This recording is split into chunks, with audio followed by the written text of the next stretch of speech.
Good morning, everybody, and welcome to the regular meeting of the Calaveras County Planning Commission, and we'll get started with the Pledge of Allegiance.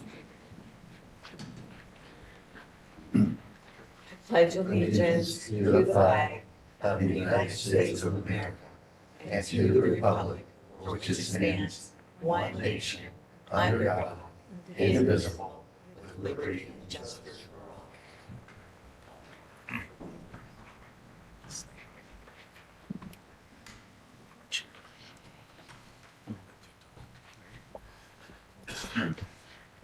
Staff announcements. Yes, good morning, Madam Chair, members of the Planning Commission. We have the pleasure of having the presence of our new CEO, Ms. Teresa Hitchcock, in the audience this morning. I think I've introduced her to some of you earlier on, but please help me to welcome Ms. Hitchcock to Calaveras County Planning Commission. We hope you'll love it here. Love it here, and I want to say thank you. Most of the work you do as a planning commission is not always easy. You handle a lot of very sensitive issues that come before you, and so thank you for taking the challenge. I really appreciate your work and the effort that you all put forth to make these things move forward. So thank you so much, and thank you, Gabriel. Thank you. All the work that you do as well. I have a meeting, so I'm head off, but thank you all, and thank you for the welcome. I'm already loving how there's this been to getting to know everybody better. So thank you. Thank you. Thank you. Thank you. Do we have any agenda changes? No, Madam Chair. Thank you. Then, this is the opportunity for members of the public to speak to the commission on items under the subject purview of the Planning Commission, but not on the agenda today. Is there anybody who is here to speak just generally to us? Anybody online? We have no online. Great, thank you. So seeing nobody, we'll close the public comment portion of the agenda and move on to our first regular agenda. Move on to the consent agenda, which I believe is only the minutes. Is there any member of the commission or the public who would like to comment on the minutes of our March 9th meeting? No corrections or... Okay, then. I'd like to move that we adopt the meeting minutes of March 9th, 2023. And I'll second. Great, we have a motion and a second. All in favor? Aye. Any opposed? None. The minutes are approved. And we'll begin with our regular agenda. Item 1, 2022-031 Plan Development Permit for John and Marna Jeffries, an item that was continued from our March 23rd meeting. And Jana, are you going to Yes, read Madam. this? Jenna Thank is you. going to introduce the item. Okay, good morning, everyone. Glad we're finally here. It's taken us a while, but I think we've got it together now. Everything's good. So just try to keep this brief for you. The project site is currently an undeveloped 13.16 acre parcel zoned general commercial plan development, which we all know is referred to as C2PD, and is also designated by the county general plan as a community center within the delineated Arnold White Pines community area. The subject parcel, APN 28001046, is located off of Oak Circle in Arnold, approximately 0.14 miles north of the Oak Circle Highway 4 intersection in Arnold. This is a planned development permit for the design of a proposed artist center, which includes 2 A-frame structures, one of which will be used as a lodge where professional artists and dancers and students will gather for the instruction of fine arts and professional dance. The second will be used as an owner's private residence and bed and breakfast. Also included is 11 cabins for short-term lodging of guests. A landscaped outdoor area where guests of the facility can participate in art and dance activities in an outdoor setting. At the entrance of the subject parcel, we will have an entrance sign and 2 also Gambian fence, wood fences, somewhere other locations on the property. Also included is a Quonset hut style structure to be used for personal storage. Access to the facility is proposed off the main entrance of Oak Circle. The on-site parking area includes a total of 30 parking spaces. 28 of those are dedicated to the commercial use, 2 of which will be handicap accessible. 2 additional parking spaces will be provided for the private residents.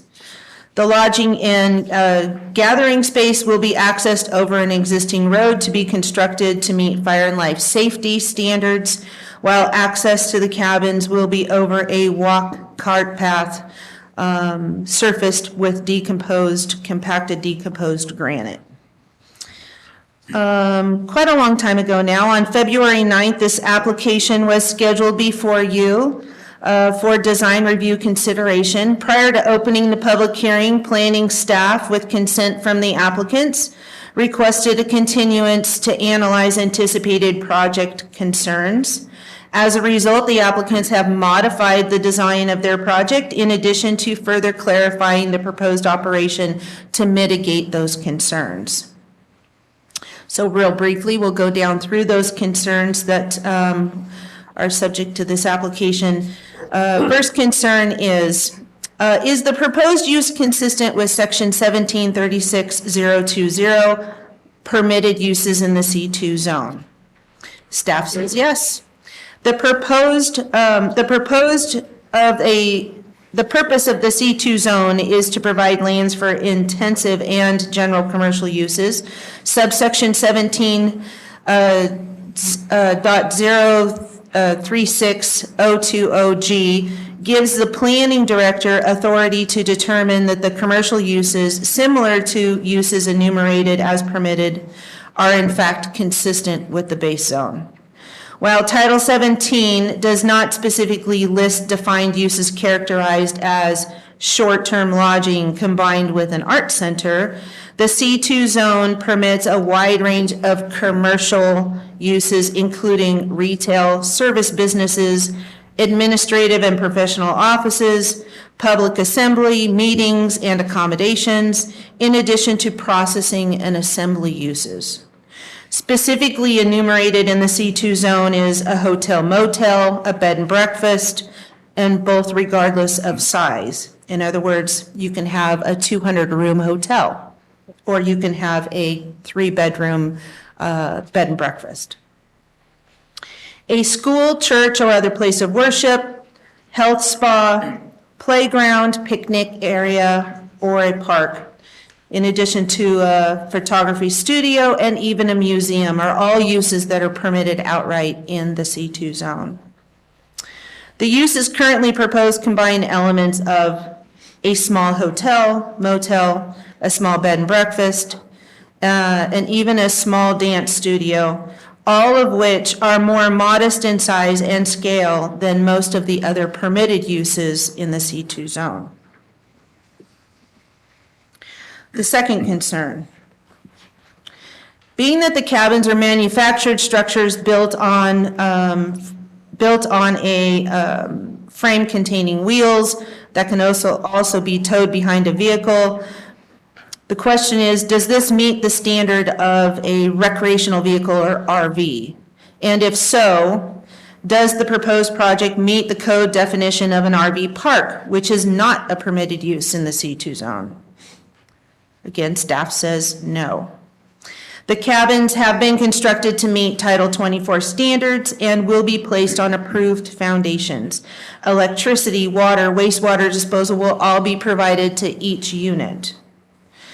Even if you find that the cabins fit within the zoning code's definition of an RV, the proposed use itself does not fit within the zoning code's definition of a recreational vehicle park, meaning a developed park area where one or more sites are used or intended to be used by campers with recreational vehicles or tents.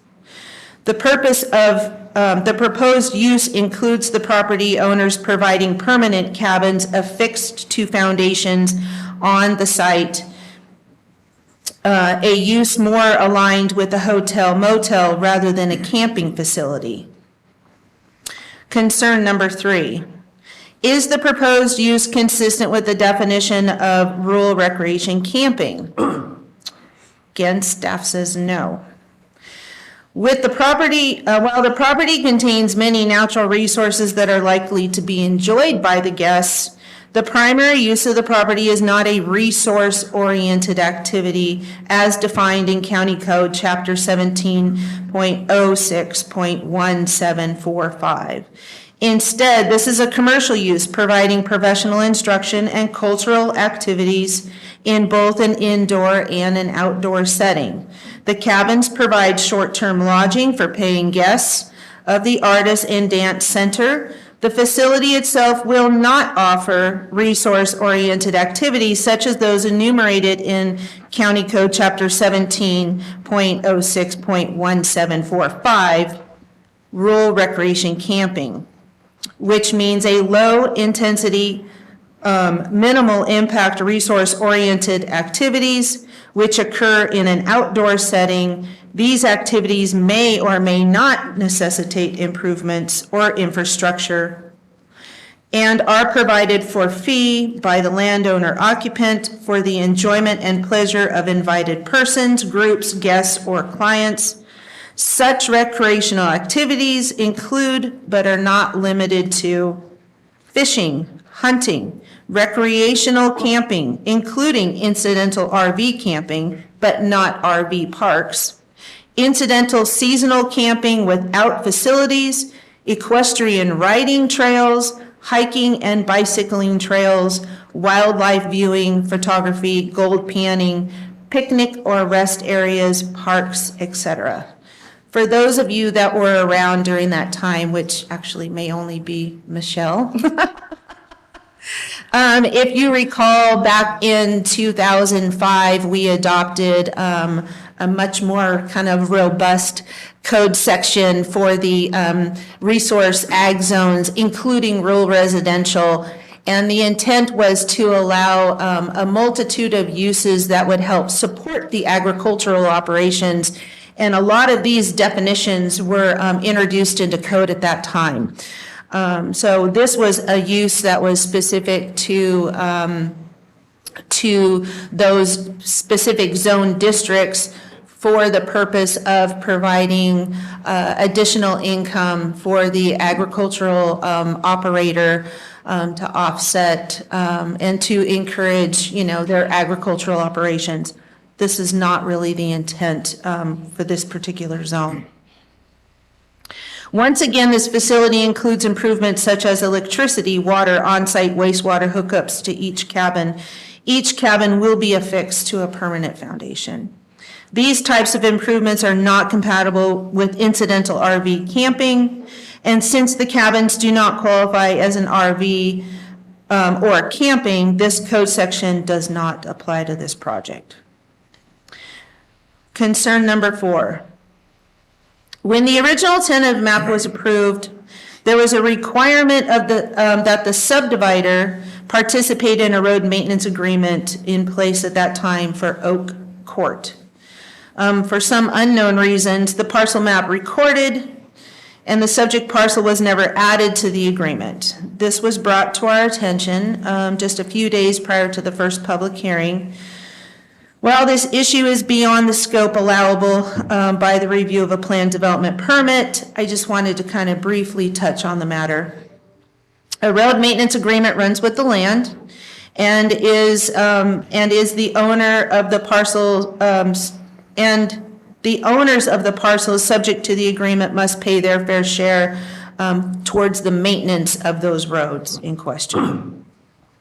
The applicant has no issues with participating in the road maintenance agreement and will gladly amend the agreement, including their property, to pay the appropriate fee for maintenance of Oak Circle.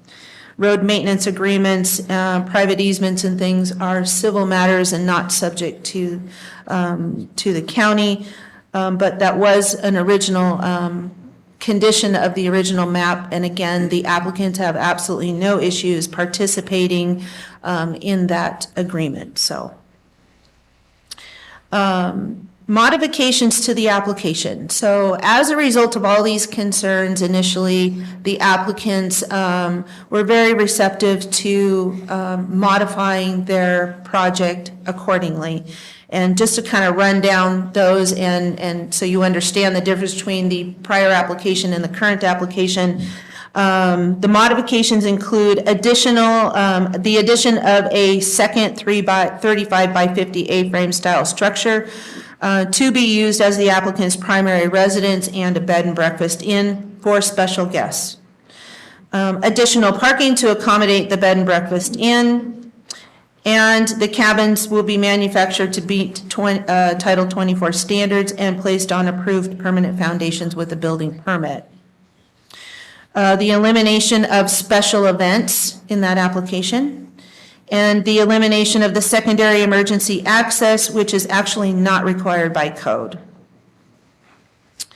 Upon circulation of the application, Public Works, the County Building Department, Environmental Management Agency, all provided regulatory comments that shall be applied upon the development of the site. This will occur through the ministerial grading and building permit process. Previous comments are not specific to design review and therefore should not apply to the permit as a condition of approval. The Arnold White Pines community does not have a community plan. Unlike they did with the previous general plan, there were community plans that were approved throughout multiple communities in the county. The adoption of the 2019 general plan eliminated all of those community plans. Now, each individual community has the ability to come back in, and some have already done so, and institute policy and kind of a community vision into the community plan. Arnold White Pines does not have that yet. So although we've defined a geographical area as an area noted as their community plan area, they have no specific community policies and no design guidelines that would otherwise direct the aesthetics and or architectural features of projects within the Arnold area. Instead, projects in the PD combining zone must comply with standards of Chapter 1750. The design of all structures, fences, and signs must be compatible with the project location and its natural environment.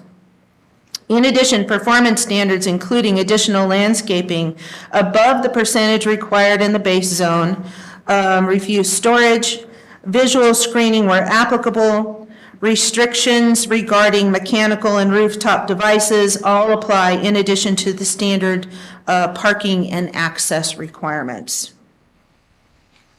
So just briefly running down through those performance standards under landscaping,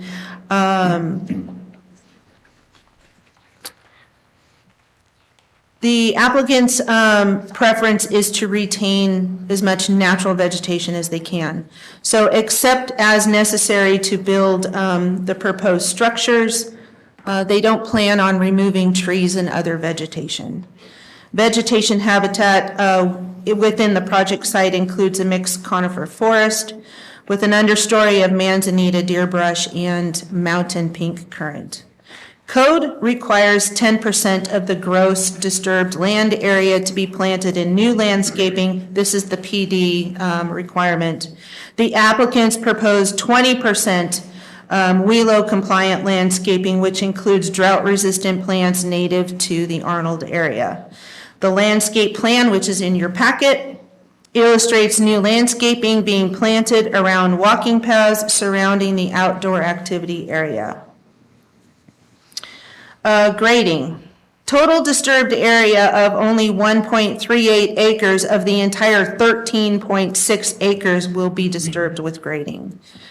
The applicants have made every effort to limit the amount of grading necessary. All grading will be limited to a 2 to 3 foot slope height, and Gambian basket retaining walls will be used where necessary.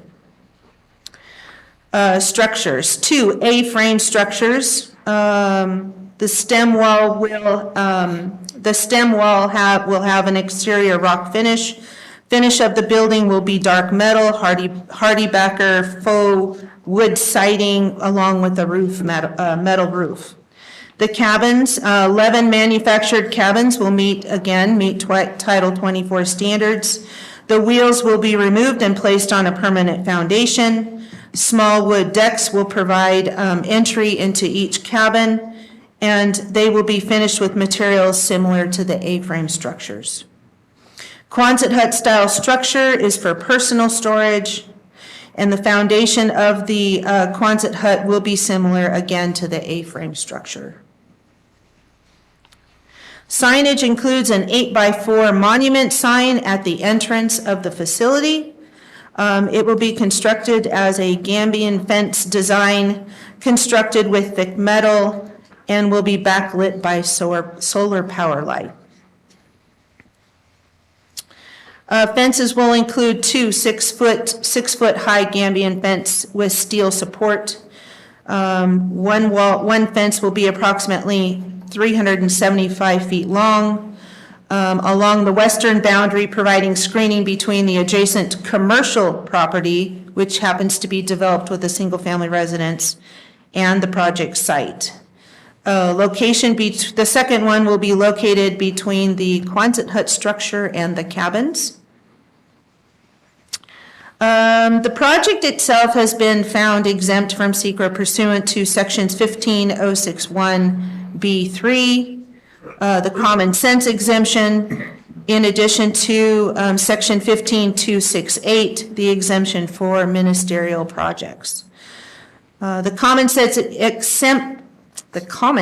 exemption asserts that SEQRA applies only to projects which have the potential of causing a significant effect on the environment, where it can be seen with certainty that there is no possibility that the project may have a significant effect on the environment. The activity is not subject to SEQRA. This exemption, along with the SEQRA exemption for ministerial projects, applies to the project because the proposed use is permitted by right in the C2 zone. Therefore, it requires only design review, not a use permit. The planned development combining zone is an overlay zone. Its intent is to regulate site development and aesthetics, again, not the use. Permitted uses as defined in the base zone per section 17.50.2020, permitted uses are not affected by the inclusion of a parcel within the PD combining district and are in fact permitted within the PD combining zone. The Planning Commission shall review and approve the site development plans of all projects in a planned development combining zone prior to the issuance of a building permit or initiation of a land use.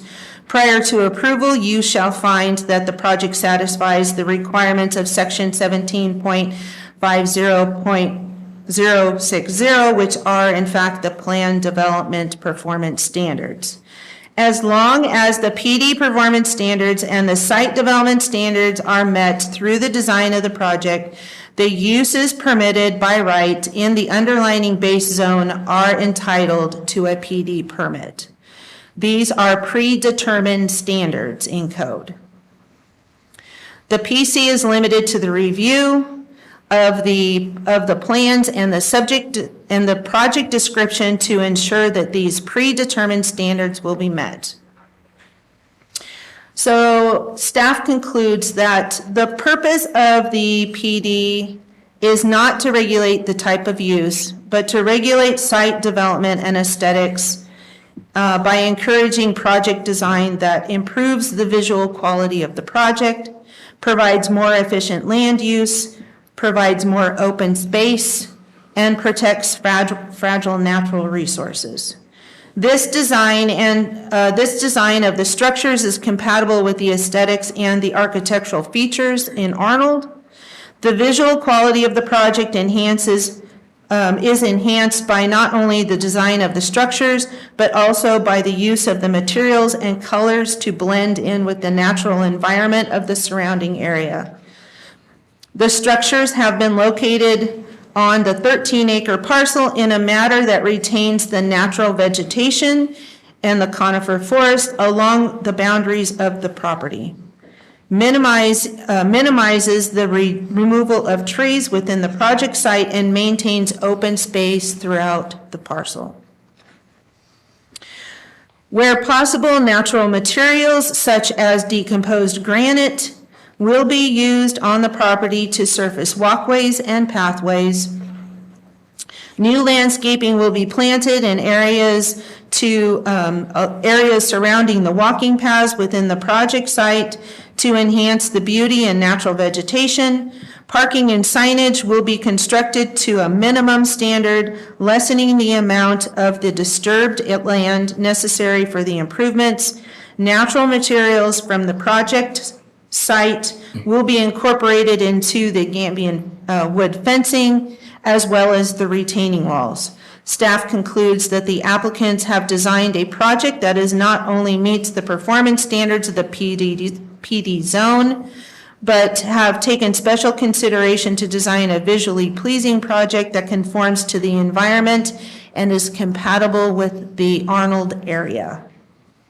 So that concludes my presentation. The applicants and their agent are here to address any concerns and questions you might have. And I imagine you will address any concerns we have to. I want to make sure that I'm clear on just what our function is here today. We're here for a plan development permit. And as I understand it, as long as the uses fit within the C2 zone. Right. We are not concerned with regulating uses. Correct. Because they are there as a matter of right. Yes. But what we are here to do is to go through what's basically a checkoff list in the plan development ordinance and ministerially say, yes, that fits, or no, that doesn't fit. But that's our limitation, so that if there are concerns on the site plan, as far as, say, distance from the road for fire protection purposes and stuff, we're not approving or disapproving those aspects of the site plan. We're Correct. just looking at the aesthetics Yes. under the plan development plan. Is that- So there will be lots of, county code obviously is very broad, covers a lot of things, right? They'll have to come in and get a grading permit. There will be, they'll be subject to the grading ordinance. They'll be subject to the road ordinance, building code requirements. All of those are standard procedures, standard code requirements for any development. So absent a PD, they're still going to have to comply with the building code requirements, grading requirements, and so on and so on. So there's, all of these base codes that they will still be subject to, just not under this review. Not under this review, thank you. On page 8 of the staff report, I'm sorry, page 14, it's figure 8. There's a picture of a residence, and my understanding is that has been changed so that that same structure is the Quonset structure? Yes, that you we're are now talking correct. about? So previously, it was proposed as the primary residence for the applicants, landowners. With the modification, they are now proposing to build an A-frame structure for their primary residence, and therefore converting the use of this Quonset hut structure strictly to personal storage. Yeah, but the shell that we see of that and in that figure is Still the same. the Quonset structure Yes, we're talking correct. about. And the location. was the Yes. same. So, on page 2 of the staff report, in the modifications, and as you mentioned, it says elimination of special events. But since under section 17.50.010, it makes very clear that we are not regulating the type of use here today. Correct. That's just in there as an indication of the intent of the owners? Yes, so the original application made some references to special events. There were some concerns with the adjacent property owners to the north that this was going to be some huge event center that was going to cause all kinds of traffic and noise and other impacts, but that was not the intent of the applicant. So with respect to that and understanding that special events require additional permitting, they eliminated the reference to special events because that was really not their intent. I see, so it's the elimination of special events in the application Yes. we're talking about. Right. But as far as what we're doing today will have no effect on whether or not special events No. will be permitted in the future. So at some time in the future, if they had the need or desire for an event, they could certainly come through with an application through the planning department to apply for one. But again, they eliminated all reference to special events with the modification of their Since current that's a application. type of use, Yes. which is not before us. You're correct. This is really outside the scope here, but is there a way that they could formally assure that they're not going to use special events, but that's not the intent right now? Well, it's not the intent, but again, the code allows a permit process Yeah. for that. So if they did so choose to have an event at some time in the future, they could come in and apply for one through an application process.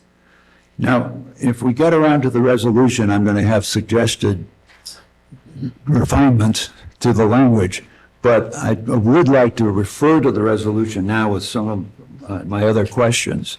On page 2 of the resolution, in the evidence paragraph at the top of the page,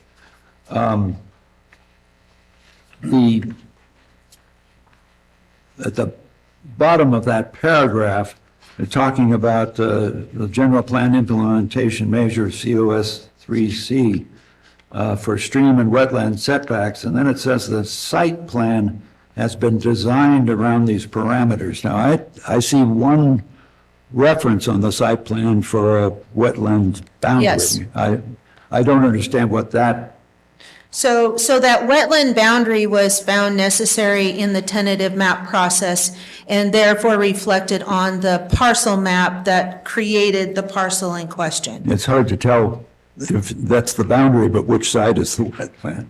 Oh, But it's the southern side adjacent to the front of the parcel. Okay. Yes. And so then when you say they will be further implemented by the county building department during the permitting process, what we're saying here today is that there are wetlands. Yes. And that the regulation of this property as to those wetlands. Yes. Really, it will be subject to later county Yes. enforcement. So the site plan is just basically illustrating that they are in compliance with that current regulation. So there is via the map, they have to stay clear from that particular area due to, some resources. So the site plan is simply illustrating that they are aware of that and that they have designed their project not to encroach upon that delineated Well, area. I wonder whether COS-3C, which is a use of the land, whether it's really, whether we need to be dealing with it other than just saying that there is an indication of a wetlands boundary that will be subject to further regulation, something like that. Okay. I just want to, all projects have to be consistent with the general plan. Sure. And so we add a general plan consistency finding because it is before you. And so I think what Gene is trying to do is show you that we're aware of what the implementation measures are that apply to the project and explain how it's been designed with this in mind. Well, I don't see the design, I agree with everything you're saying, but all we have on here is a boundary. And I think as long as we're aware that this COS-3C exists and that there is a wetlands boundary here, but it's subject to further regulation. That's what it says. Well, what I'm concerned about is the site plan has been designed around these parameters. We have a dotted line. Well, they have avoided indicating any development within that boundary. Okay? I think that's all that Okay. Now, if they're that, trying to indicate if that here. fits within the aesthetics that we're looking at today, that's fine. Let's see. When we get down to page 3 of the resolution, and I bring this up so that the applicants and the public can comment on this and we don't just wait until we get to discussing the resolution. Under landscaping, let's see, there is, and I'm now looking at section 17.50.060, and the landscaping requirements of that. And these are basically the checkoff list that we're looking through to say, yes, that's satisfied, or no, it's not. Part of that landscaping paragraph says the proponent shall sign the landscape plan with a statement that landscaping shall be maintained in a vigorous and healthy condition in perpetuity. And I don't see that statement on the landscape plan as of now. Can that be remedied? Yes. I can have them include that statement, for which, I will inspect. And then prior to the signing, assuming that we're looking at an approval, we can require that they will modify the plan Before the resolution? before is the signed. resolution is signed. We'll make sure that the applicants are willing to do that. Oh, I'm certain that they don't have any issues with that. Then in the subdivision D, the screening aspect, what we have in the resolution is the project site is heavily wooded, approximately 200 feet of natural vegetation and dense forest, provides visual screening between the project and the multifamily residential development to the north. Now, this would be a statement of evidential fact that we are finding, and I don't see where we have evidence right now to support that. For one thing, if you apply the scale of the site plan, using the scale of the site plan, why, it's really only 50 feet from the Quonset structure to the northern boundary. No, actually, the Quonset structure sits even further lower south than the cabins. I think you're looking at the Yeah, eastern you're boundary. looking at the eastern boundary. North is left. Eastern Yeah. boundary. And the eastern boundary, the entire eastern boundary is zoned with commercial properties. So the screening performance standard doesn't apply to parcels that are zoned commercial. it only applies to parcels that are zoned residential. So the only screening performance standards that applies will be to that north boundary. I see. I was looking at the northern arrow on the site plan, but I didn't realize. I have to admit, I did the same thing initially, and I was concerned that I had gotten my map twisted around. Yeah, right. And then I realized, yeah, that was That just the arrow- north arrow for the vicinity map. For the vicinity map. yeah. Gotcha. Okay. Well, that's a relief. Common. And then, access and vehicle parking. This also applied to an earlier statement in the resolution. We'll get back to that later, but there's a statement that natural vegetation and trees will screen the proposed parking area.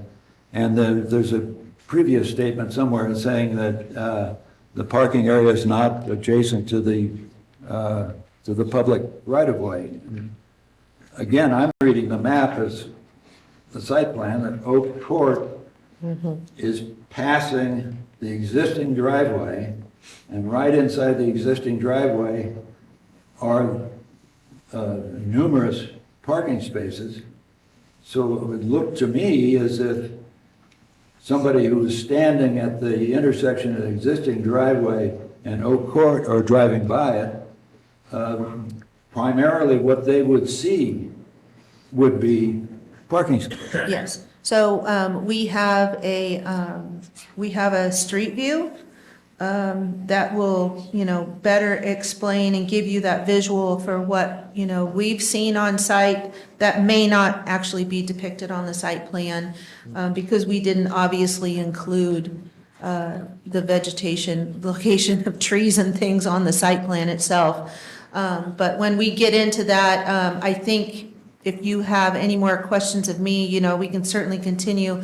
Otherwise, I suggest that maybe we allow the applicant's agent and the applicant to speak regarding their project, and then we've got some photos that will hopefully satisfy that concern. I think it'd probably be good to have those photos before. I can have that. Annette has them ready. Nettie, if you could put up the second photo from the street view. And by the way, Please.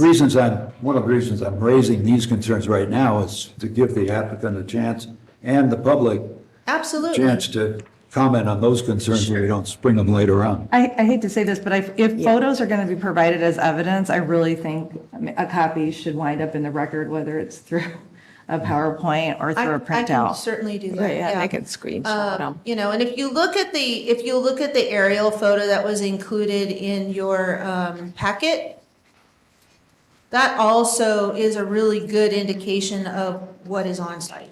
I mean, literally the entire parcel is covered in forest.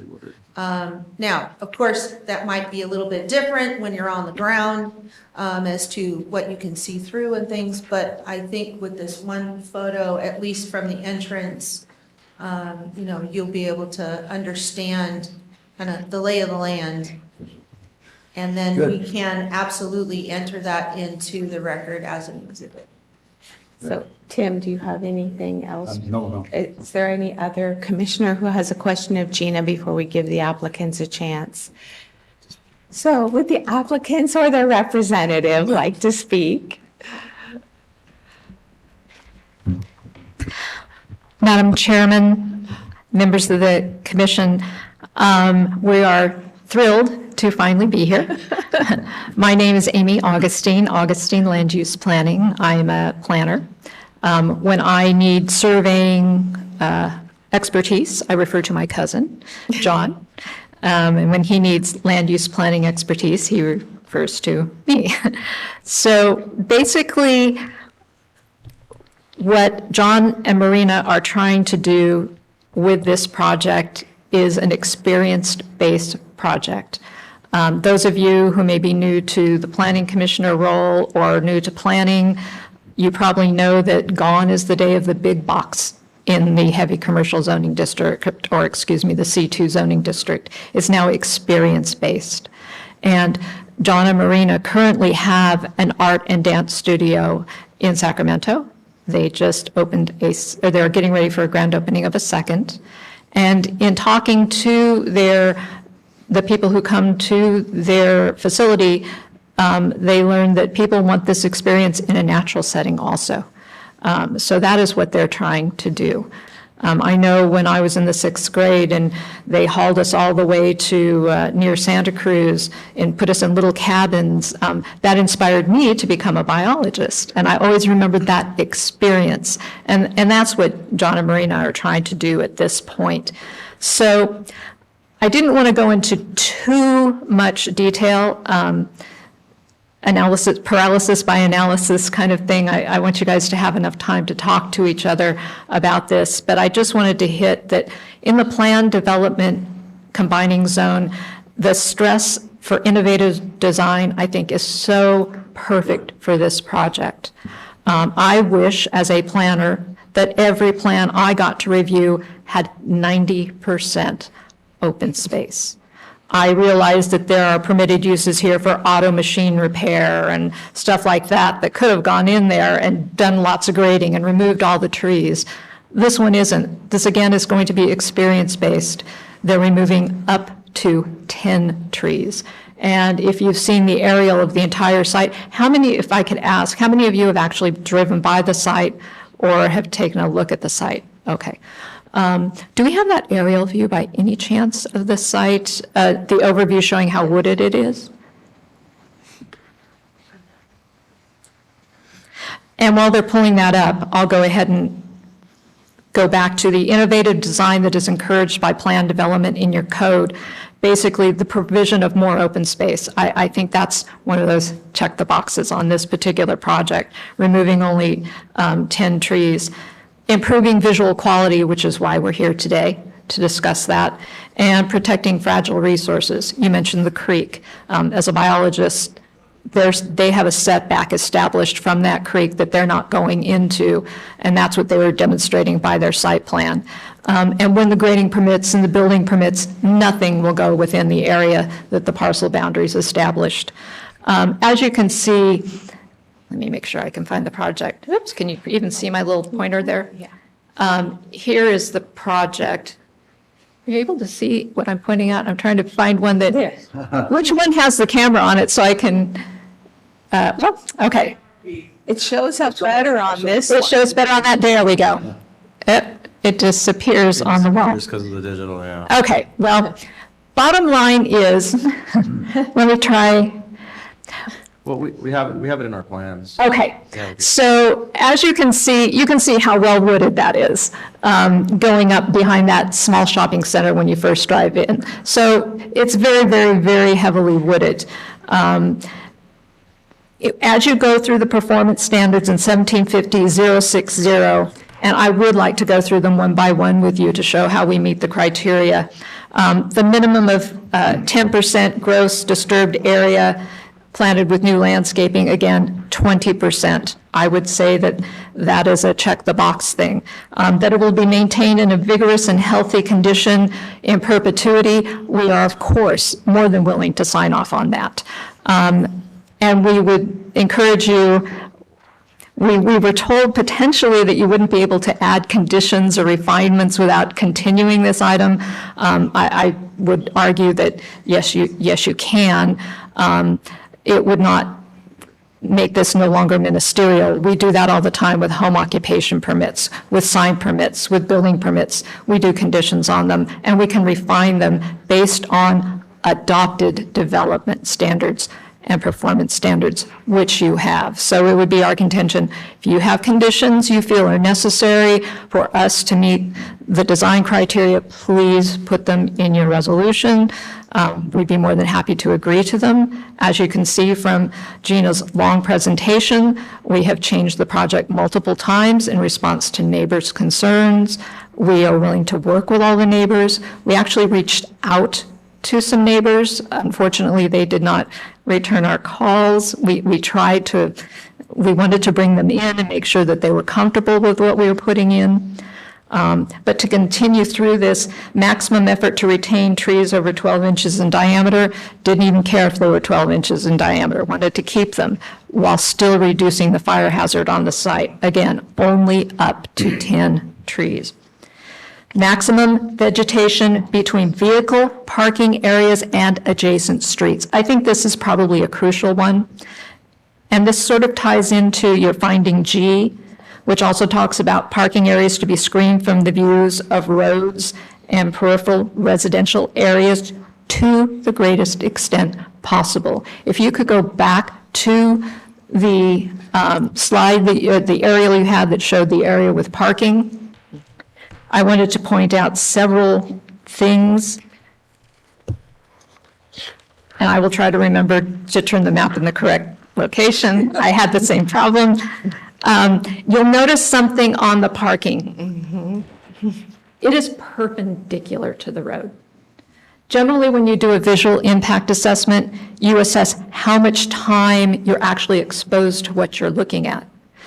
And because this is turned perpendicular to the road, you're exposed to it for a very, very short time. Nevertheless, because of that condition, we are proposing to add to the application 3 trees behind, 5-gallon trees behind the sign. Let me see if I can get that to, no, it's not gonna work. The sign's gonna come to the front. That road's still gonna be where the road is. The parking's gonna go that way back through the trees as you're looking at that sign. And then just immediately behind the sign, so you'll be able to see the sign, putting 3 trees, we would prefer dogwood, 5-gallon, to interrupt any visual attraction you would have to seeing cars. We think that the combination of putting the parking perpendicular to the road plus adding 3 5-gallon trees behind the sign meets that criteria without interfering with the other criteria for this project, site distance being maintained. So it's a delicate balance. I would also point out, as if any of you are familiar with that small commercial center in Arnold, you've seen how the parking is there. It is parallel to the road. You see every car. There isn't a tree there. I think this is very well screened with reference to parking. If that parking were to be relocated, it would increase grading, which would then impinge on some of your other requirements. Screening, we did look at the Quonset hut. Again, that's adjacent to commercial. And you don't typically do screening adjacent to other commercially zoned property because they will have plans of their own. And what you end up with is these odd little short rows of trees on both sides of fences that nobody ends up wanting after they've developed their parcels. So we believe that we have addressed that. Refuge storage, yes, it will be locked, it will be screened. We realize there are bears and lions, no tigers, we hope, out there, and deer. And we're glad that we're able to, reaching to your next criteria, it talks about screening for residential. And we are not at this time proposing a landscape across there because of the distance the closest item to the nearest residence is, and because it all slopes completely downhill, and because there are already trees there between those houses and those cabins. To add landscaping, we actually feel, and based on input we've had from some of the residents, it would interfere with what they've had in the past, which is to look out over an open natural space as opposed to a very strange line of trees that we might add that would never grow up high enough and might end up blocking their views way off in the distance, which we do not want to do. So with respect to what your purview is, I believe that all of the boxes have been checked. Please feel free to ask us if you have any questions that you think perhaps one may not have been checked. We're happy to work on a collaborative planning process because I happen to believe planning is a collaborative process and not an antagonistic process. I think you will be very much assured that this property will be well-maintained. John grew up here. He is a surveyor who went to work after he worked with his dad in Sacramento. He wants to retire and move back here with his wife. Not only did he grow up here, but his parents both grew up here. His grandparents grew up here. And in fact, the property that he is developing once was owned by his great-grandfather, Mr. Hunt, who in fact planted the apples, we believe, in the orchard there along the golf course. And with that, I'd be happy to answer any questions you might have. I have one that's just curiosity Yes. because it actually is covered by all the other permitting, but it Yes. appears that the encroachment splits the boundary line. And so I'm just curious what's going on there. Yeah, luckily, the surveyor checked all the title reports before purchasing the property, and I believe there's actually an easement that's dedicated on that, so that he would be assured he had a wide enough ability to get in. So it would be nice to have that indicated on the site plan, just so it doesn't come up as a question in the future. That's all. Okay, that would be, we'd be more than happy to do that. Anybody else? I wonder about your statements that we can put in any conditions we want. I don't believe that that's consistent with the current county approach on planned development, that we are to check to see if the provisions of 17.50.060 apply. I guess maybe what you're saying is we could say, in order to comply with one of these, you would need to do something else. And in fact, and we are telling you that, and in fact, we would be willing to agree to that, to facilitate this process in any way at all possible. Then, Annette, if you could put back on the entrance photograph, the street level photograph.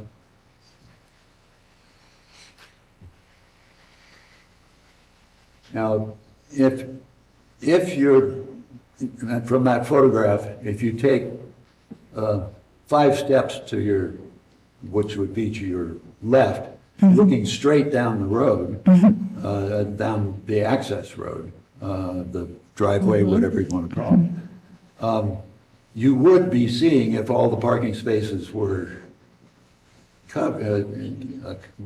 occupied, you would be seeing 20 cars. Well, may I approach that and point at it? You please. Okay, sorry.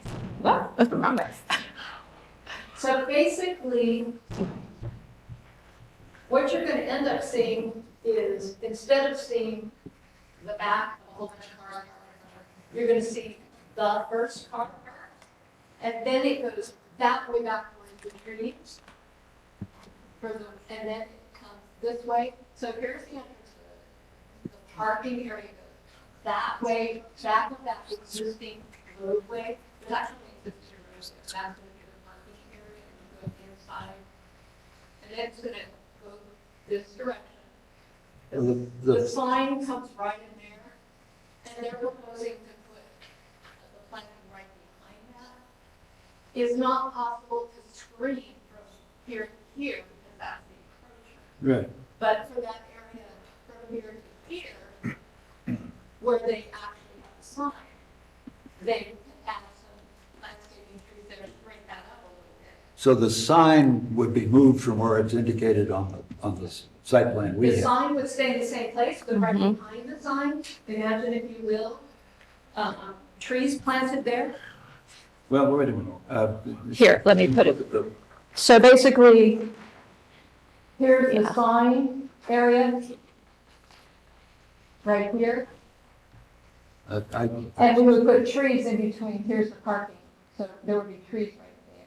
I see. So it's still, as far as it's not, what you're saying, it's a flash view. If you position yourself just right, you might see 20 cars. yes, you would have to really, exactly. And the idea is you would most likely be driving by or even walking by, and therefore it would be screened. The actual standard is to the maximum extent feasible, I believe, in 1756-060. It actually says two different things in two different places. In one place, it says, "Thou shalt completely screen," and in the other, it says, in G, it says, "Screen from views and peripheral residential areas to the greatest extent possible."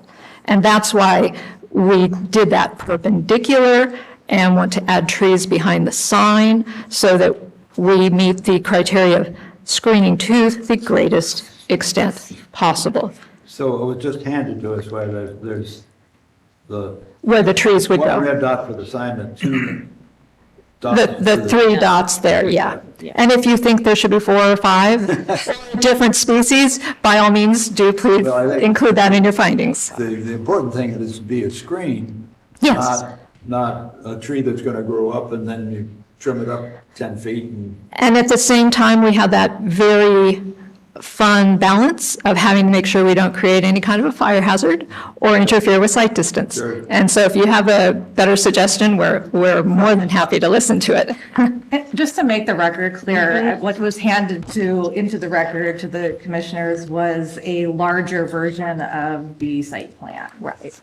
With the trees added, With the trees added, yeah. more highlighted. Yeah.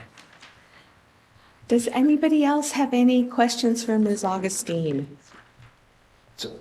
Under the landscape performance standard, number 4, in the staff report, it did indicate whether or not those cut and filled slopes were going to be planted, but in the resolution it did. My sense is your intent is to follow this performance standard and. Absolutely, and in fact, this performance standard, correct me if I'm wrong, Gina, I believe is also found in Title 16 for erosion control standards. So whether it was here or not, we still have to do that. And under state law, we still have to do that for if no other reason than to make sure nothing runs into that creek, which obviously we want to protect. Where is the creek on the site? The creek is actually the headwaters of the creek. If this was a bigger map, see the red dot that's closest? Here we go. Here's the actual line. I just scribbled it in a little harder. So it. And so the the- wetlands limits Yeah, it's right there. line. It's there. Is the creek line The creek is in there. Yeah, it comes in through there. one of those topographical? Yeah, that it didn't continue, so you can't see the actual V in there, which would have told you exactly where the center line was. So, like, Yeah. during this winter, it actually was. It actually flowed, yes. This is really close to the headwaters of this creek too, so it's sort of it's not the channel is well-defined here, but it's not necessarily well-defined further upstream at this point. This is the parcel map that was recorded. That Oh, good. delineates the. Thank you, Gina. And we did also want to very much thank staff. They've worked patiently and diligently with us, and we hope we've done the same. And again, we're here to address any concerns you might have and hopefully address them. And looking forward to moving forward. So I have 2 additional Yes. questions. When was the property purchased? And what was the intended use when it was purchased? Oh, this was the intended use. This was the Yeah, intended use, Yeah, So- from their standpoint. from their standpoint? Yeah. So at that point, they did check zoning, and they felt that the zoning did Oh, yes, they did. They felt these were permitted uses. And they knew that there were other permitted uses, and frankly, weren't terribly thrilled with the idea of seeing auto repair there or something like that. It just, when you're in that kind of a natural setting, you're that close to trailheads, you're in Arnold, you don't want to be seeing an auto repair shop there, so. Yeah. Are there any other questions? Thank you very much. So this is an opportunity for the public to comment on this project. So if anybody would like to come on up and share your thoughts with us. Excellent, thank you. My name is Rob Montgomery. I live in Blue Lake Springs in Arnold, California. I own the properties adjacent to the east side of this, approximately 386 feet of a shared boundary with this project. I would like to first and foremost say, please pass this. This is a great thing for Arnold, and I cannot tell you how much I welcome this sort of use. Period. Full stop. Second thing is I'd like to address a few of the items that you have here. Landscaping and the fact that you're only taking out 10 trees is a horrible thing. When I bought the adjacent properties, I had to remove more than half the trees. One small parcel I have is a fraction of an acre. I took out 11 40 cubic yard dumpsters of debris, dead and down trees, understory. That's not, and his property's not far off from some of that. It needs to be cleaned up. You need to take trees out, you need to take the understory out, you need to make it so that it's park-like, so it's fire resilient. This idea of maintaining it in its natural setting means that you have to have fires go through there, because naturally that's what happens. So I'm not a real big fan of prescribed burns right next to, oh, by the way, I have the auto repair shop. That's the property. I also own the property that has the upstream Cal Creek. So I'm very sensitive to the creek. I've taken tires, washing machines, unbelievable garbage out of there. I had to, go down there with a whole crew of people to haul crap out of there. So with regard to landscaping, I would actually like to see the plan be to park out. It's a term that you may or may not be familiar with, but to make it look like a park rather than to leave it in its quote-unquote natural setting. Oh, sorry, my iPad's acting up. I'm going to have to just wing it. So the other things that I want to talk about is the parking. This is a C2 area. When you drive to the access road here, you're driving past a bank that has a big parking lot. You're driving past Cedar Center that has multiple parking spaces. And just beyond this is a church that has a big parking lot. So don't make these guys go through gymnastics to do something that just isn't for that area. The garbage enclosures, we have a parade of bears that go through here. And I think it needs to be something that is specifically designed to keep animals out. It should be aesthetically pleasing, but please make it bear-proof as well.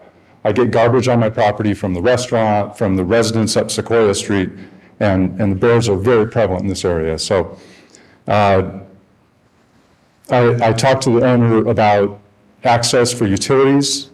The utility companies drive through my property to get to his. The plan looks like it'll allow the utility companies to access their easements via his road, which would be my preference. And finally, I wanted to do two things. One, thank staff for all of the work they've done for this report. And two, urge the Planning Commission to fix this PD. It is a nightmare. There is no community plan. This is arbitrary, it's subjective. It has made these guys go through a ridiculous amount of effort to comply with something that really shouldn't be there. If you say you want to match the aesthetics of Arnold, well, it's a dilapidated old town that, it's nothing special. My wife and I have spent hundreds of thousands of dollars fixing up commercial buildings in Arnold. And I think we should be looking forward to what Arnold or the county in general should look like, not try to match the aesthetics of something that was probably had its heyday back in the 1970s. So again, please pass this, please clean up PD, and thank you for all your effort on this. Thank you. Is there anyone else who would like to speak? I'm Brandon Rashowski. I'm a local business owner. I happen to own the Bear Stopper Company, which does bear boxes, as we did talk about. That's not my reason for being here, though. I live on Sequoia Street, right next door to where this property is. Rob's property is right in between us. My kids, my animals, my family for 10 years has literally played on this property. What I can tell you as it exists right now is it's trash. There's trash all over the property. It's unmaintained. I can't think of a better use of this property than somebody to come in and, as he says, park it out. Give people a pleasant place to be, not a It's a jumble. It's just unmaintained trash is the only way I could describe it. So please pass this. Please let this come in. I can't think of a better use to bring people to our community, people with like minds that want to do good things, not commercialize it out into. Go ahead. So I think it's a great idea, and I just wanted to express from a residential standpoint, 2 doors down from this, what I think it should be, and I definitely agree with it. Thank you. Thank you for your time. Anybody else? So, Mr. Oliver, was there anything you wanted to share with us today? I'm here, it's your pleasure. If you have questions, otherwise. Okay, thank you. Then we'll close the public comment portion of the agenda and bring it back to the commission for discussion. I'll start. While I agree that this is a wonderful project and it will benefit the community and those there, I'm not sure it fits the C2 zoning. I'm a little concerned about making a decision of C2 when if you look at the code section and they have the word retreat in it, it fits the definition of 17.06.1695. A retreat provides overnight accommodation as well as meal facilities, facilities for worship, study, or education, and for the use of organizations or group membership and guests. And then if you look at the rec zone and the permitted uses in a rec zone, 17.46.020, it has retreat. And I just want to be cautious when we approve something, and we need to use the same standard. If something isn't specifically listed in a C2, we need to be cautious about when we apply the discretion of the planning director. And it's no reflection on you, it's a reflection of being consistent.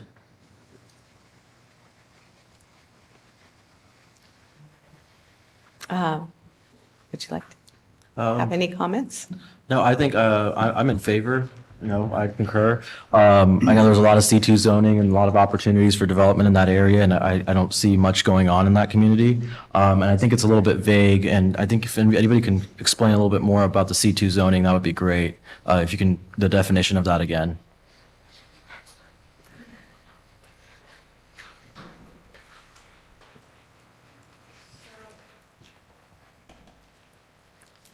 So the purpose of the C2 zone, provide lands for intensive and general commercial uses. Very simple. I think in terms of what that means is when you run down through the list of permitted uses, then you start to get an idea, more of a picture of what C2 is. So if you want, I can run down through the entire list.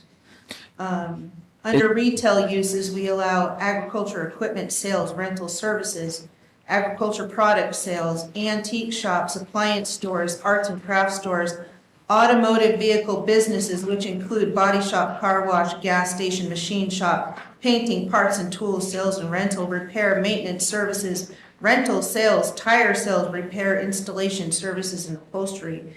Then we allow uses such as a bait shop, a bakery, all again very specific. A bar, tavern, cocktail lounge, bicycle shop, sales, rental services, repair. Boat and marine uses, repair services, sales, rental, accessories. Bookstores, candy stores, canvas, article assembly, sales and repair. Catering service, clothing stores, computer hardware, software, sales, rental services. Cosmetic sales, studio, department store, drugstore. Electronic equipment, materials, parts sales, electronic equipment, florist, food product sales, grocery store, furniture stores, garden shop, gift shop, glass products, sales, services, installation, hardware store, hobby shop. So I don't think we. It's pretty long, okay. Yes. I think it's fine. You should go to the public assembly meetings and Public accommodation. assembly, service businesses, D. you're right, retail is not really Yeah. comparable. Yeah.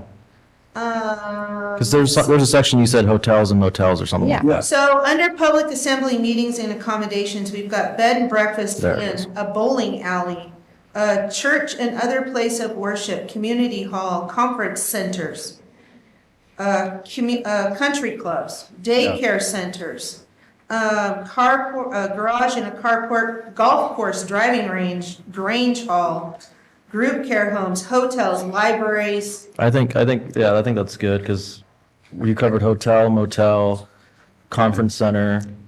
I plan to speak to this when we get to me, but I would let everybody else talk. I think that's sufficient for me. Yeah, I believe that it fits within the public assembly meetings and accommodations, because as I understand it, the C2 list has been applied as these specific things or similar uses. And I think when you add bed and breakfast inn, which is specifically covered here, conference center, which would take in the other A-frame, Schools. and hotel, and of course the parking lot. Right. Things are, I believe it's covered, and I believe as a matter of right, they have this use, for these uses that would be covered with, but I think your point is well taken. I think it's something Oh, we absolutely.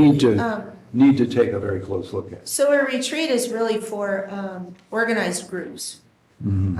Traditionally, it's church groups,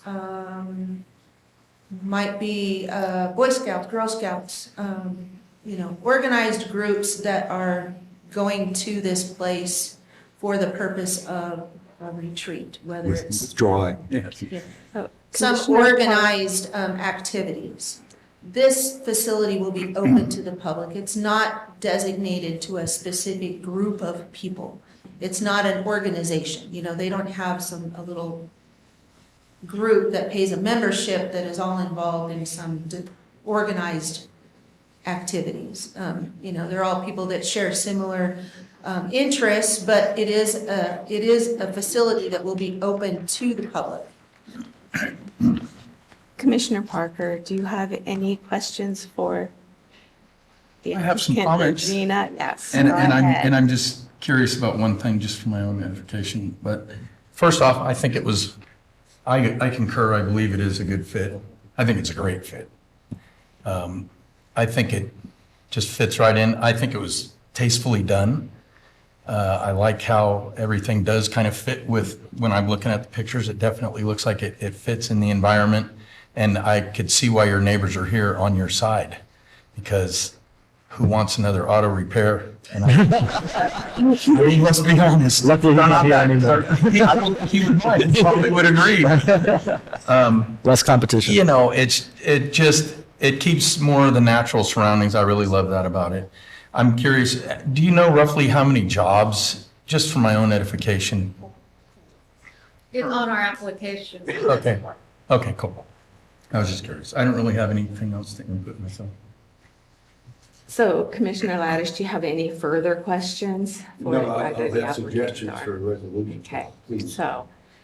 so what I have to say is that almost all of the discussion here is not about this project. It is about our failure to update our code and evolve PD.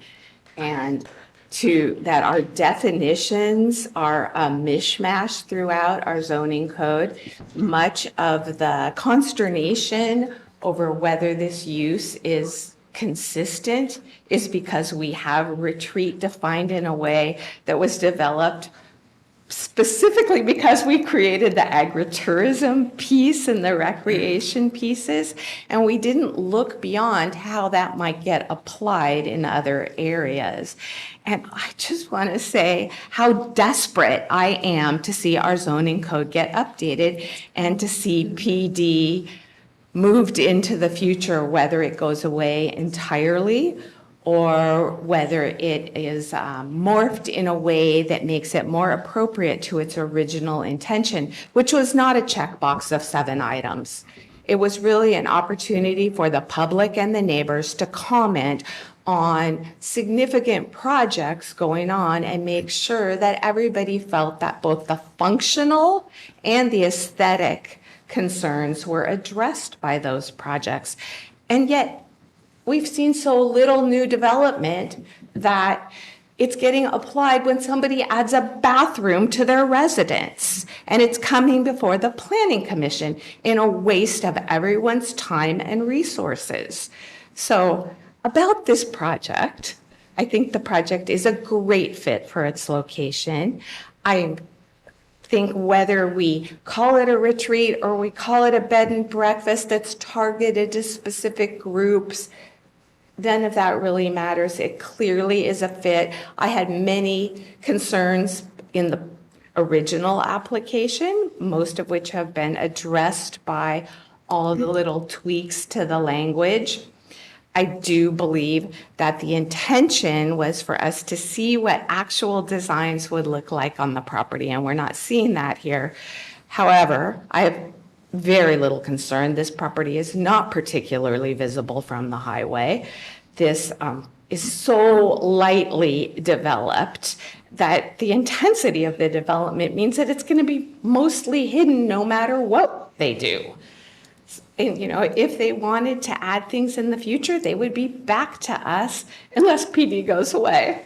So I just want to say that I'm looking forward to seeing it come forward. And unless anybody has any objections, I'd like us to take a look at the resolution and see. So I have a question. Yeah. So are you suggesting that we look at under, the things that are listed under C2, and we look at and modify that to include? Someday, when the zoning code comes back to us, I think we need to look at all of that. But I think that it's, in my opinion, I feel like this is basically a bed and breakfast with some opportunities for specific groups who might want to come there together and have a dance opportunity, experience opportunity. But it could be artists coming together, and maybe they're going to take classes from one of the local artists. I just think it fits very neatly into all the other C2 activities rather than the specific names, which is, I think, what threw me off a little bit in the beginning. And I don't even have a concern with special events. I think this kind of facility is a perfect place for special events, but the size might need to be limited so that it doesn't infringe on the neighbors' enjoyment of their properties. That's my... I concur. I don't think we have to see the words, but I do think that the fact that we defined retreat in a particular way, and they're using the term retreat, which is a generic word. It could mean anything. It could be a meditation retreat, whereas I think Gina pointed this up. I think we were looking at it more like alumni camps, group, a completely different sort of retreat. Whereas now we have yoga retreats, it could be anything. It's just an escape for a weekend or a week to someplace else. Being one of the newest members, I appreciate the time. I also appreciate the conversation that we're having publicly. Not that we talk behind, but what I'm saying, so that people understand when we make a decision like this, and I do support the decision that if we make it, that there's a consciousness about it, that we are looking at the zoning and we are saying this is how it fits, so that when others come before us, we can use that same rationale, because I think it's important to be consistent. Absolutely. Agreed. I agree. I So- think we're probably ready for Yes. this. Let's all take a look at that resolution. So, you want to proceed with comments? Sure. Okay. This is when we get down to the nitty gritty. Page 1 of the resolution, the second whereas, there's a missing letter S. When it talks about 2 A-frame style structures, it should be an S. I would like to have the site plan and the landscape plan being attached as exhibits to the resolution to make things easier for the board of supervisors. So where it says illustrated in the site plan, I'd suggest we put in which is attached here too as attachment 1. Okay. And then, This is not an action that will go before the board, oh, okay. just for clarification. Well then, for anybody that's reading this, yes, you're right. Yeah. I hadn't thought of that. Thank you. Down, and the resolution number 1, the second line between provisions and title, there should be the word of. I'm sorry, where are you? The finding number 1 Oh. at the bottom of the page. The second line of it, it just needs to be the word of between provisions and title. Is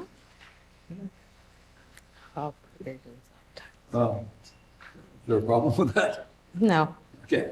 Then if everybody else is happy with the language involving COS 3C and the evidence there, I found it to be a little unclear, but I don't see it. We don't need to spend a bunch of time on that. Then, let's see.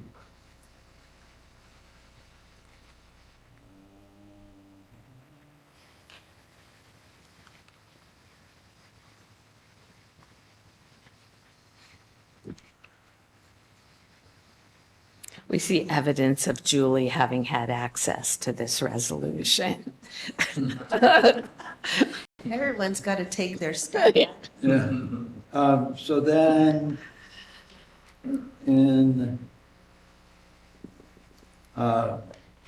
on page 3, there's a paragraph at the top of the page, which is continuing the evidence under number 2. I think to make it clear, we have a sentence now, I guess the last sentence in that paragraph, which starts since the county. Just to be clear, I think we want to say since the county in section 17.50.060 has already determined what aesthetic standards.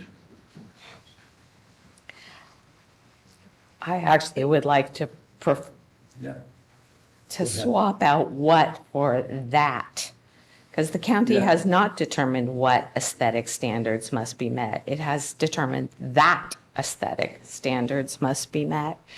Well, And then it refers basically to consistent with the natural setting and blah, blah, blah. It has identified 7 areas that.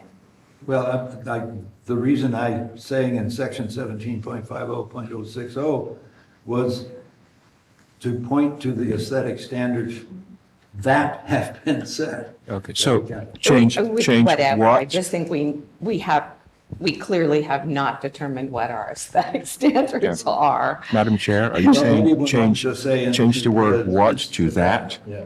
Yeah. I'm sorry. What was the planning director's contribution? Oh, I was just asking for clarification, if Madam Chair was saying that change the word what to that. Is that the intent? Well, I'm I think the chair and I are looking at the. I'm still going through it. ways, So I Okay. think we better talk this through. I thought that this sentence was referring to the checklist in 17.50.060. Those were the aesthetic standards that Right. we're applying. Right. May I make a suggestion? Because Sure. I think you're correct. I think if we said, since the county has already determined that aesthetic standards must be met in the design of the project to minimize its impact, and this review by the planning commission is merely to ensure compliance with these predetermined standards as delineated in, That's great. In 1750-060? Yeah, exactly, blah, blah, blah. Yeah. Because that's what you're trying to get That'd be to. fine, yeah. Yeah. Yeah. Then in landscaping, I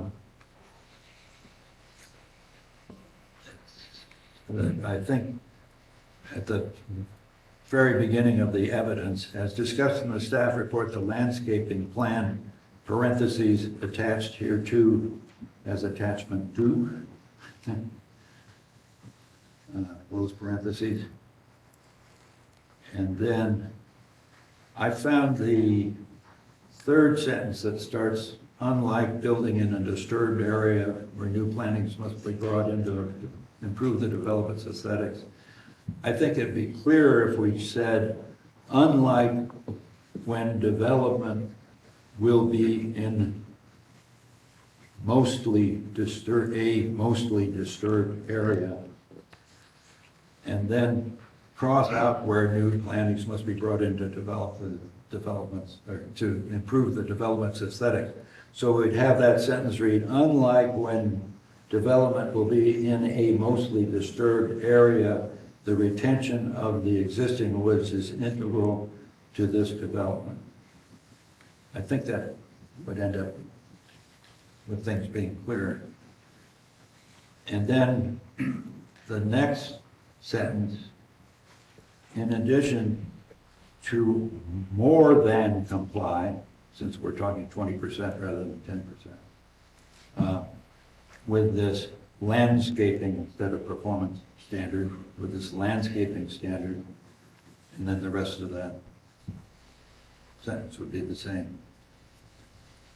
Then Okay, read that again? Okay, so that whole sentence would be, in addition to more than comply with this landscaping standard, approximately 20% new landscaping will be planted in the disturbed areas,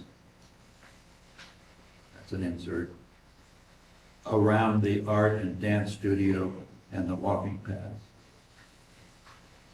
I don't think we need to say more than comply. Okay. I think it's just extra words. Well, it's just that I 20% is not required. understand, but Okay, that's fine. but it's telling what they're proposing, and I think it's That's fine. clear that it's above and beyond. Then I would take out the next sentence because the parking lot is adjacent to the street. Okay, so I have two different opinions. What's the consensus Although- about the words more than? Take it out. I mean, don't put Take it in, out? don't put in more than. I defer. Got it. Okay. Okay, but the next sentence, I think is an overstatement, and we deal with parking later on. And I just don't think we need to say the parking lot will not be adjacent to the street from which the development takes access, because it's within 10 feet. Yeah, the I street. agree. I wouldn't say the parking lot's not adjacent to the street. It is adjacent to the street, but it's not a problem. So why address it at all? Right. Take out that sentence is what we're suggesting. Now, as far as the landscaping goes, it's been agreed that there should be a statement in here about the perennial upkeep of the landscaping.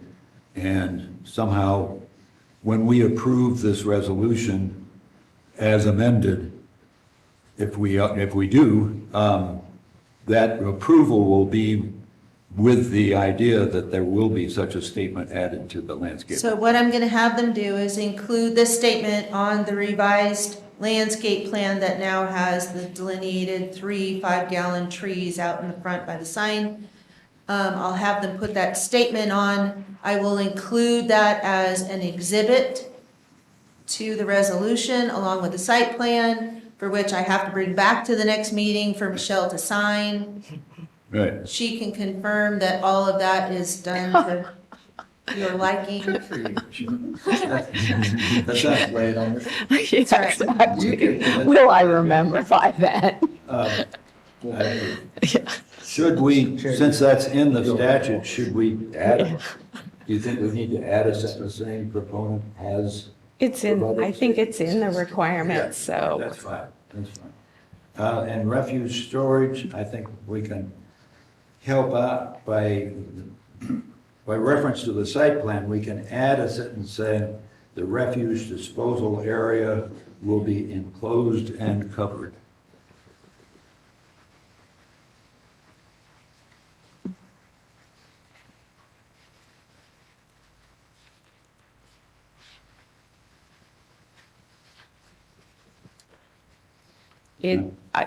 Is the trash removal area or enclosure going to be covered, or is it going to be secured from bears?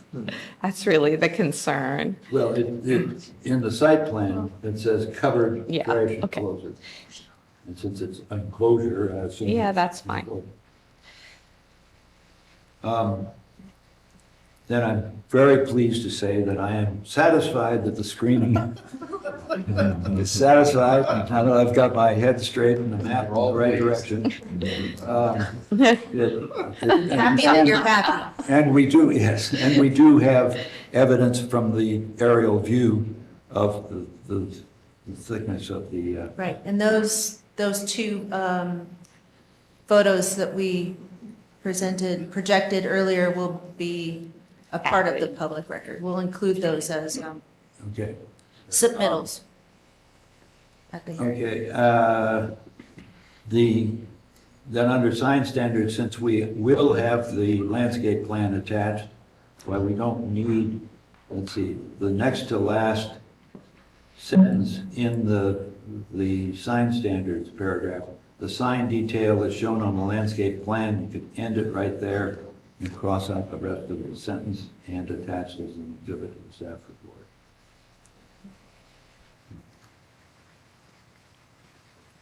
You with me on that? No, I'm sorry, say that again? Well, we will have the landscape plan. As an attachment? As an attachment. And doesn't that take care of the sign detail? Oh, okay. Yeah, Yeah, just you're right. strike out and attached So we to, can just eliminate that, the rest, that, and attach as As an an exhibit to the exhibit. staff report. yeah.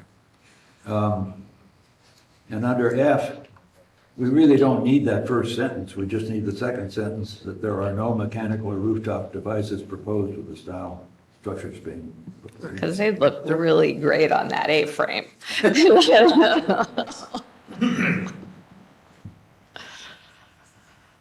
Then the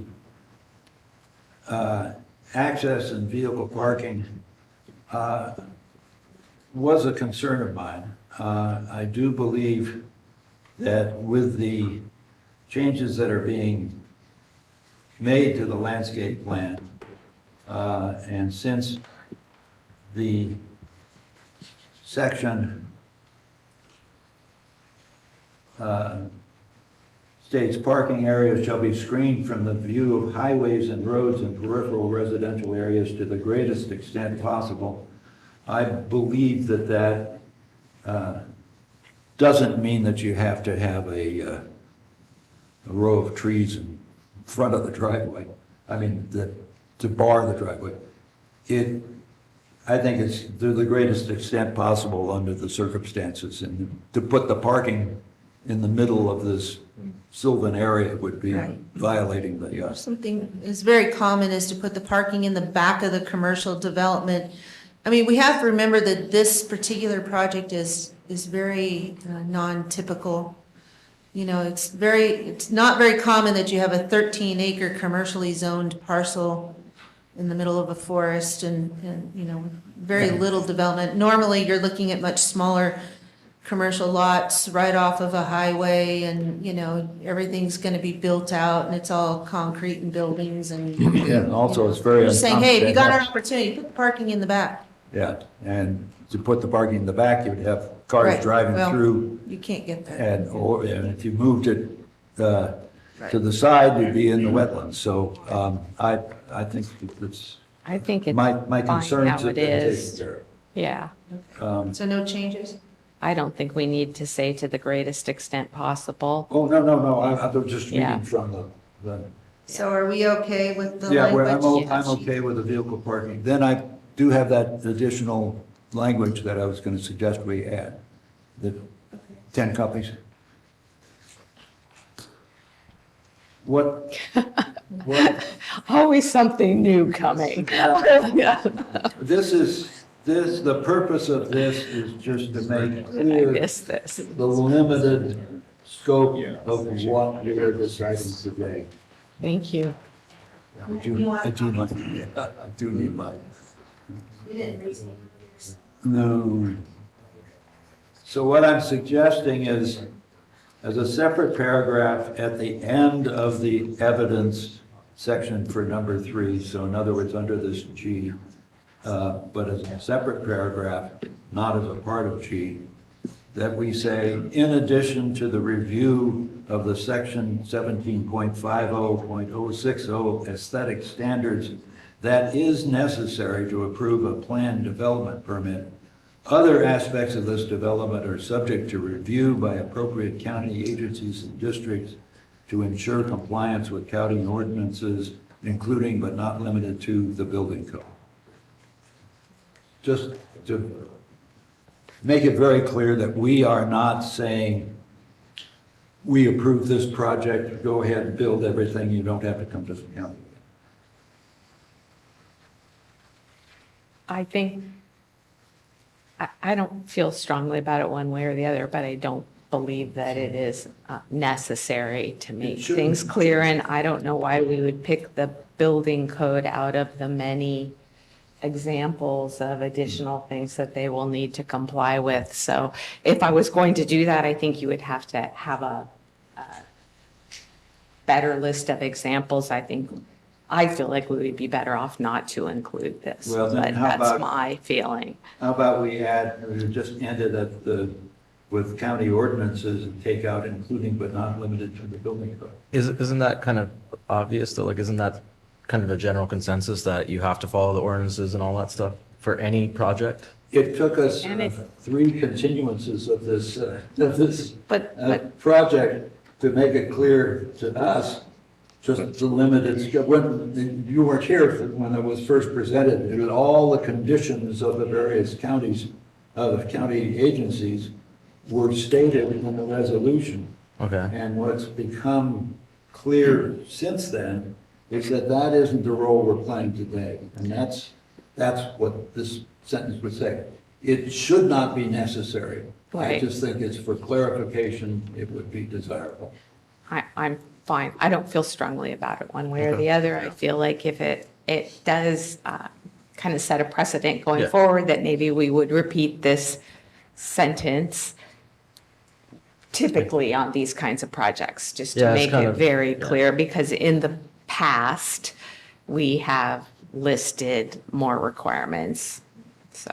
Yeah, it's just again, being a new commissioner, going back to what Mr. Tremente said earlier, Yeah. understanding what we're doing here and all that stuff. And so, I mean, I would think that this was implied no matter, I mean, I don't feel strongly about it one way or the other, but just understanding that this is probably implied for every project that A comes reminder through. to ourselves. Right, okay. Yeah. I don't think it legally changes the fact that Right. compliance is Yeah, required. exactly. Already. Exactly, okay. Exactly. Yeah, that's what I'm trying to understand, so But appreciate if you that. feel more comfortable with ending it with the word ordinances, that's fine with me. I would. Yeah, I would, yeah, because then we could go the other way and say, they're not required to the other codes. That's fine. Everyone's in favor? Yes. Sure. Okay.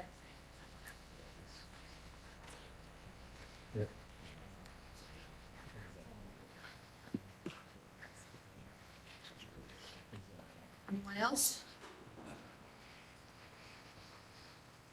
Okay. Are we ready to hear the recommendation?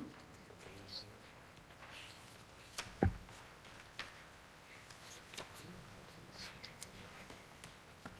we ready? Yep.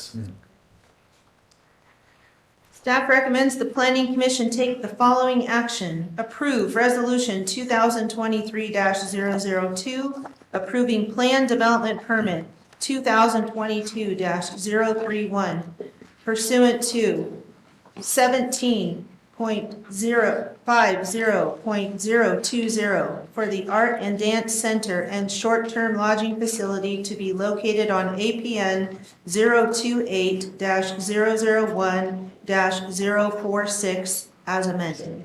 So I think, Gina, you have to say the amended resolution as a recommendation. I think if you put resolution, comma, as amended, but Yeah, resolution as amended. yeah. The as amended gets Yeah. a little lost as to where we are. Okay. Sounds great. With that, I make a motion to approve. I'll second. Well, you- And I'll second that. I'm sorry, who was second? I'm second. So we have a motion and a second. All, I did. Hi, you're welcome. we have a motion and a second. All in favor? Aye. Any opposed? None. Motion passes 5-0-0. Yahoo! Congratulations. Yeah, this is the final decision unless appealed to the Board of Supervisors within 15 calendar days.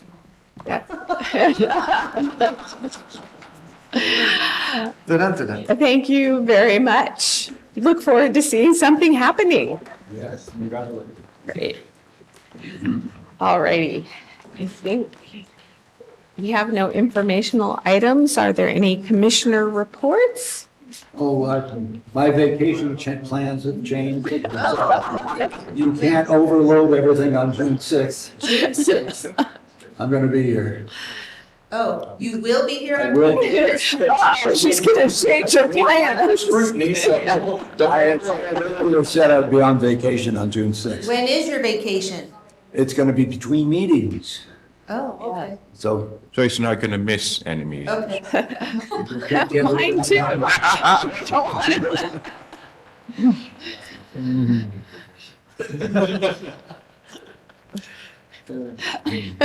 She's gonna go back and change her calendar. I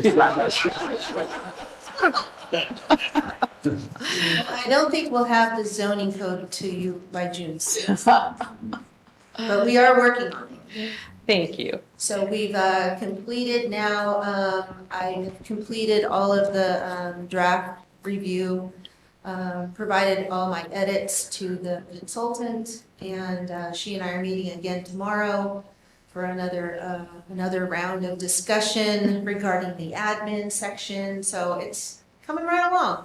Hope to have something before you very shortly. Yay. No tentative dates. That's right. Anybody else? Then we are ready to hear from Gabriel. Yes, Madam Chair, members of the Planning Commission. As a feature to upcoming Planning Commission meetings, I would like to present to you any type of use permits that are done at the staff level, like AUPs and so on and so forth, so that it becomes more informational and you can take a look at them. And if you have any questions, you can answer them in further detail. In other jurisdictions where I have worked, and I don't know if that applies in this particular jurisdiction, planning commissioners may actually call up an item that a planning director made a decision on for additional review. If you found it to be of special interest or you disagree with those, with the recommendations. I don't think we currently notify you of decisions that we make on AUPs that are only done at the director's level. And that would also apply to variances that are done at the planning director's level. So I'm going to be bringing those up to you under this particular heading. So having said that, there are two projects that I would like to bring to your attention, which are, one is an administrative use permit for at 7869 Whiskey Slide Road. This is for multiple special events that are approved, happened on April 11 of 2003. This particular use permit would not automatically come to you because it's under the purview of the planning director, but I'm going to notify you of the decision that has been made in case you have questions or issues by some of your constituents that have concerns. The other one is a variance at 2689 Elizabeth Drive. This is a front setback variance. According to our code, front setback variances are under the purview of the planning director, not the planning commission. The planning commission has jurisdiction over other types of variances. However, the findings that I make have to be same findings that the planning commission would make. But in this case, our code limits variances for front setback to the planning director. So we made a determination on a front setback variance for the address at 2689 Elizabeth Drive. This is for a 6-foot setback in a 20-foot setback zone because of slope. This is, I think this is in Arnold. And there's some side constraints that prevents being able to comply with that 20-foot setback. So if that's something you would like to get in, see more detail, I will be providing you with future determinations made at the staff level by the director. I have a question. Will you be providing the entire commission with information on these, or just the commissioner within the district? Oh, no, everybody. And then, what, since you'd already made the decision, what then? It is appealable within 15 days of. But it's more just for information. But at this particular stage, it will be more informational for you. But if you want to be notified, if it's in your district, if you want to be notified when a decision is made, we can do that as well. So we actually notified each and every one I of already you through did. the application circulation. Right. At least we should be. No, So yeah. if, I saw this one. it's customary for every planner, for every application to circulate the application and that little routing letter that we generate along with associated maps and whatever other materials have been submitted with the application to not only the planning commissioner of the district, but also the supervisor of the district as kind of an informational thing, just to let you know kind of what's going on in your neighborhoods and in your districts, just so you can, have a better understanding of things that might not come before you.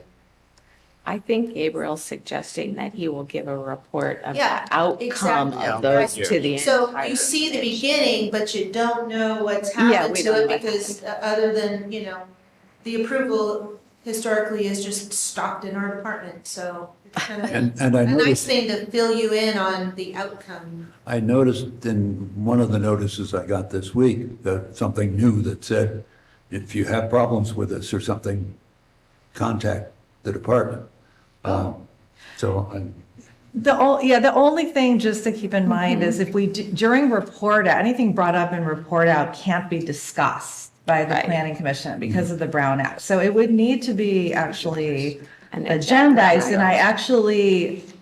I'm sort of thinking out loud here, given that our code right now has it stop at the planning director level, we might need the board of supervisors to weigh in if they want the planning commission to actually weigh in on it. However, as an think they're informational item, just Yeah. informing about the outcome, I don't think there's a problem. I would think that we would want it to simply be an informational item at this point, and it's an opportunity for planning commissioners, particularly maybe our new planning commissioners, but to just see how things are being interpreted and to ask questions offline about that, not necessarily have a discussion in public So about are it. you suggesting during report out or to actually agendize it as an informational No, I'm item? suggesting it be an informational item, so we hear, but anybody who has questions about it can contact Gabriel or the planner afterwards to ask why it was interpreted in that way, just if they want to understand how it came to be. And I think that's a good, it's good for you to understand those things as well, because we are bringing up a code revision. And those kinds Right. of things will be addressed in that code revision as to process. Maybe there's something that you feel that should be at the purview of the planning commission versus, a staff level administrative decision. So Julie, You know, we want to talk about everything. no, I know. If they can, the applicant can appeal the director's decision, right? Sure. And so if we hear it as a report, Oh. does that, Yeah, we wouldn't want it on the agenda because we wouldn't want to have discussed Well, it. not just the applicant, anybody opposed to a project can Yeah. appeal within 15 days of the decision being made by the director. so does that put us at a conflict if we, I mean, I would recommend not doing anything other than listening. right, right. And so that's yeah, and there's also a part of me that wonders if if depending on how much we're doing, if the Board of Supervisors might have its own thoughts about it as well. So again, I mean, I maybe we should I better understand what we're bringing. Well, I think just a report that says we received this many applications for front variances and these were approved without any really Context. detail. Without And any if somebody is context. Yeah. concerned, because the commissioner from that district will have seen it, so if Yeah. it's something they have an interest in, they can follow up on that individually, not at the meeting. So my recommendation, given that, is sort of going back again, I think that as Gabriel originally did it, where maybe there's like a sheet handed out during report out, this Yeah. was approved, there's no discussion about it, it's just Right. handed out, and we don't put it on the agenda as an informational item, Yeah. which basically means discussing the item. So So it's just- that's what I would recommend based on what I think your desires are. So it Yes, just I think just like a table that says this district, this number of things. Yeah, it's just a simple one pager. Kind of following. Yeah. No, like, yeah, love it. and no context of what it is. Just this was the AUP, this was the district, it was approved or denied, and then a list of all five But I want districts. to state my appreciation for Gabriel's intent Yes. on having us more participatory, but I think maybe it would lead to more problems. I do think, I think what Gina said, though, is helpful in that when we come back to this same issue in the zoning code update, we'll have a sense generically of what kinds of things have been approved or denied. That will help us kind of see what our trajectory has been and how many things are coming. Yeah. You know, we might find out you guys are handling 50 of these a month, all behind the scenes. Yeah, because unless you're in that district, you wouldn't know what's happening in other districts. Right. So Gina, when you present the new information to us, do you do it like strike through, we're changing this and this is what it was? I mean, as a new member, how do I go about digesting? That's going to be a little difficult because the entire format is changing. Okay, okay. But the consultant has put together a nice introduction and a narrative of the things that are being amended. So Okay. things that are totally being, omitted are noted, things that are being changed, things that are being left alone. Definitions may still exist in some format. They'll look differently. It'll be hard, it's kind of hard to explain until you actually see it. Okay. But we're moving away from this whole list thing that we've got going in the code now, and everything's gonna be in categories, which is gonna be a lot nicer. We're gonna have lots of nice tables and it'll be much easier to read. I'm excited. It's I gonna be actually nice. was thinking that while reviewing this project, that why do we list hotels, motels, bed and Exactly. breakfast separately? It should be lodging. Yeah. And then it Yes. could have examples That's of exactly things that what are it's- lodging. I just have to say, we have to agendize it for discussion. Yeah. Sorry, Yeah. sorry, One you're thing right. We don't have to agendize. That's why you're here. I just- We will Save us provide from you ourselves. with an extended length of time to be able to review before we actually start study session. So unlike our planning commission packets with our individual items, I'm not gonna give it to you 2 weeks in advance and say, learn it. We're gonna. Have fun, here we go. Okay, we're gonna give you a much longer time, length of time to be able to read through it and digest and. In that regard, and then maybe this goes back to commissioner report, I, in the past, often, if there isn't a meeting coming up in the next week and a half or so, I just don't even check my county email. And it turns out that, Gabriel sent me a message a while back that I didn't get to, because there wasn't a meeting coming up soon. So I just encourage commissioners, including myself, to check your county email. Yes, at least yes. once a week. Exciting stuff. Yeah, it's just gonna be really important because we've got so many things that we're gonna be bringing forward in the near future. Things that you guys all need to be aware of. Checking that website, checking your email is gonna be really important. Making sure you use that two-factor authentication. But knock on wood, it seems to be working. It is working. It does. It is working. Now that I can use my cell phone at my home, it's working. Is there anything else? That's it. Thank you. All right, then we are adjourned at 11:03 or something. Thank you.